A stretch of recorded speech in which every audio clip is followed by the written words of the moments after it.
পদ্মা সেতুর কাজ চলছে পুরোদমে। অক্টোবর মাসে শুরু হবে মূল সেতুর পাইলিং। 2018 সালে পদ্মা সেতুতে গাড়ি চলাচল করবে, এই ঘোষণা দিয়েছে সরকার। এবার রেল সংযোগ প্রকল্পের কাজও শুরু হতে যাচ্ছে।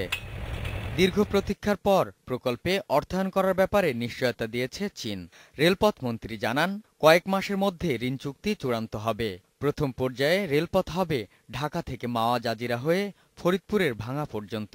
চীনা সরকারি একটি কোম্পানি, অর্থাৎ চীন সরকার অর্থায়নে রাজি হয়েছেন। আমরা তাদের সিডি পেয়েছি। আমরা এখন কমার্শিয়াল নেগোসিয়েশনের জন্য একটা টিম হবে, এই টিমের কাজ চলছে। 82 কিলোমিটার রেলপথ তৈরি করতে প্রাথমিক ব্যয় ধরা হয়েছে 17,000 কোটি টাকা। এরই মধ্যে নকশা তৈরির কাজ শেষ হয়েছে। শিগগিরই ভূমি অধিগ্রহণের কাজ শুরু হবে বলে জানান মন্ত্রী।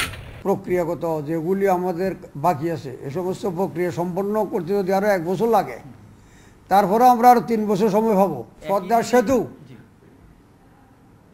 দিয়ে যখন যেদিন গাড়ি চলবে, ওই দিন ট্রেনও ইনশাল্লাহ চলবে একই সময়।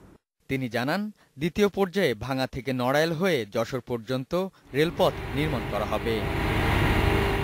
Ariful Islam, independent news, Dhaka.